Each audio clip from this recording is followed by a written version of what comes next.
Hörmətli sədarət, hörmətli məclis, əslində düzünü deyim ki, bu çıxışlara qulaq asandan sonra və bu gün ümumiyyətlə səhərdən gedən müzakirələri dinləyəndən sonra adam fikirləşir ki, bu Milli Məclisdə danışmağın nə mənası? Bir halda ki, biz 2 ildən artıq burada əlavə o yarım saatda dediyimiz fikirlər, məclisdə qanunların müzakirəsi zamanı elədiyimiz təkliflər, demək olar ki, heç biri nəzərə alınmır. Alınmırsa, onda danışmağın nə mənası? Elə gəlsin qanunlar səs verə qurtarsın bütün məsələlər bununla.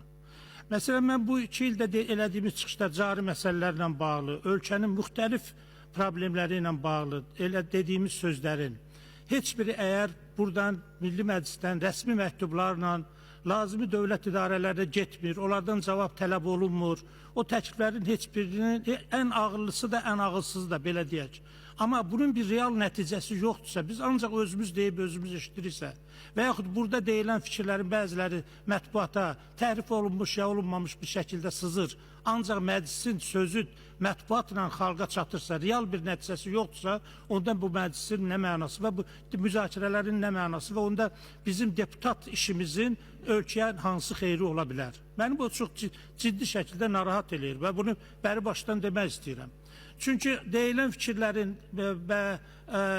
müzakirə aparılmır. Yəni reallığın, həqiqətin üzə çıxması üçün normal müzakirə aparılmır. Biri deyir, orada çoxluq var, çoxluq səs verir, hər şey qəbul olunur, qurtardı. Onda mən hesab edirəm ki, biz əsəblərimizi nahaq yerə burada korlayırıq. Burada əvvəldən də deyildi. Bir halda ki, mətbuat deyir, mətbuatı lağa qoyuruq. Deyir ki, mətbuat neçə gündə ajitaj, niyə bu məsələ haqqında danışır? İctimai rəy nə göstərir? İctimai rəy mətbuatda görünür. Mətbuatdakı fikirlərə əhəmiyyət vermirsiniz. Gələn məktublara əhəmiyyət verilmir. Xalqın rəyi bəs harda eşidilsin? Xalqın səsi harda çatır sizə? Ona görə də hesab edirəm, burada biraz daha diqqətli olmaq lazımdır və bu qanunları kim üçün qəbul edir? Deyirik, qanunu qorunmalıdır, qanunun aliliyi. Qanunun aliliyi hansı səviyyədədir bugün?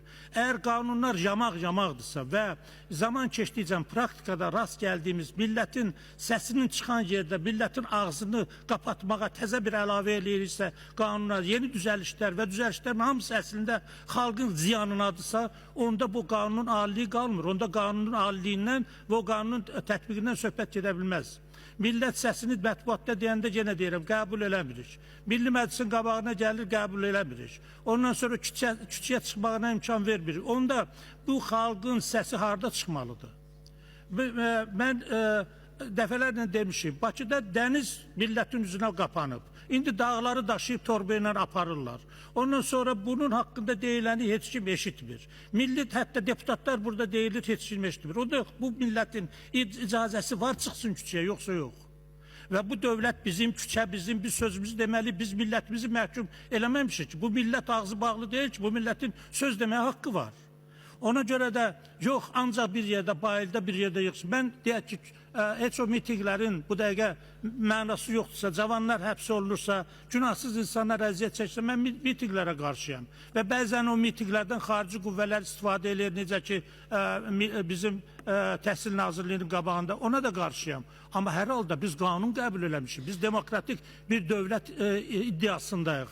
Biz müəyyən prinsiplər var ki, o prinsiplər əsasında qanunlarımızın heç olmasa yüksək səviyyədə olmağını nəzərə almalıyıq. Qanunlar düzgün olsun, heç olmasa tətbiqi düzgün olmasa da. Amma biz qanunlarımızın da hamısını bu camaqlarla elə vəziyyətə salırıq ki, bu qanunlar bir-birinə zidd hamısı.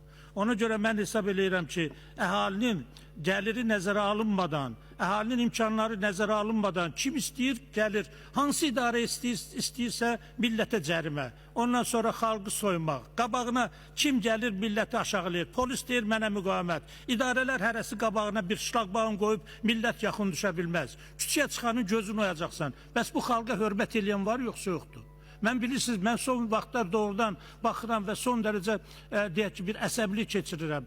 Bunun torpaq məsələsində, yol məsələsində, təbiətə münasibətdə, adamların hüququnda bütün məmurlar yeriyir bu millətin üstünə. Bu millət nə qədər səbr eləyəcək?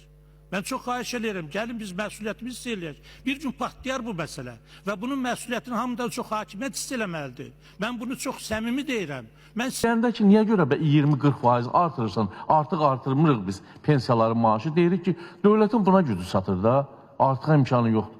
İndi mən deyirəm, xalqımızın da bu 20-30% cərimə verməyə gücü satar da, 304% yox da.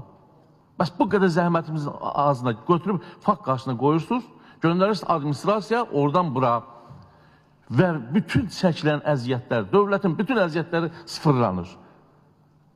Qiymət artımı ilə, bahalıqla, faizlərin artımı ilə, balam 304% bu eləyirsən, onsuz da dağ yerlərində vallahi qaz yandıran yoxdur.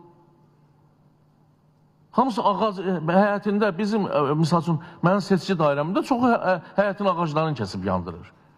Gedində biraz yox, sən 400 manat artıq cərimə edəcəm, 70 manat azdır. Onun nəyi var ki, sən onu 400 manat, 300 manat cərimə eləyirsən? Gəl ki, laf müdaxilə elədi sayğaca. Niyə bizi pis vəziyyətdə qoşursunuz? Sabah, mən bu adamın özü qazıbləşlərinin çoxu bəs qaza cavabdeh insanlardır. O gün sosial şəbəkələrdə baxıram, heç çox inanmazdım ki, doğrudan da qaz xətlərinə hava vurulur. Göstərir nətər kompresorla hava vurulur, özü düz deyil, biz tapşırıq eləyib, neyinib. Deməli, düz deyirlər, bizdə artıq havanı da satırlar. Qarışdırıb qaza hava satırlar bizə. Və ona görə mənə cərimə tətbiq eləyəcək mənim xalqıma. Mən soruşuram, deyirlər kimsə pis kişi olmalıdır. Qoyub yox, qoy mənim olum da. Niyə görə hökumət, parlamenti də pis vəziyyətdə qoyursunuz?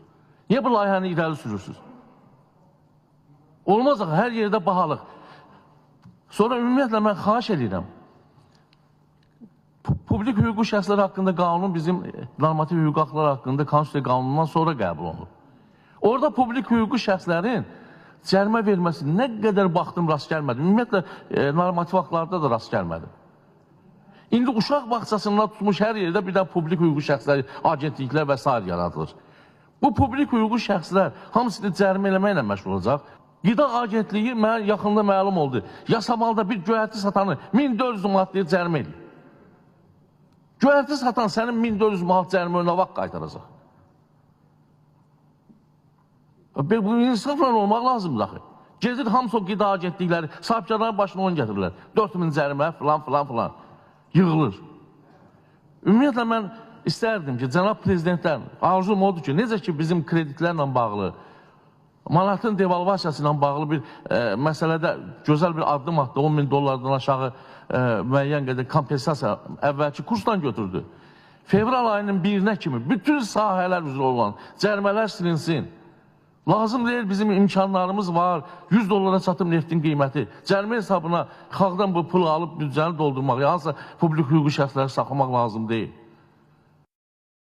Bütövlükdə qaz problemi Respublikada onun həm ölkənin bütün coğrafiyasını əhatə eləməsi, həm də qazın qiymətləndirməsi sahəsində çox böyük problemlər var. Bu yəqin ayrı bir yığıncaqda, ayrı bir yerdə müzakirə olunar. Çünki yanvar ayıdır,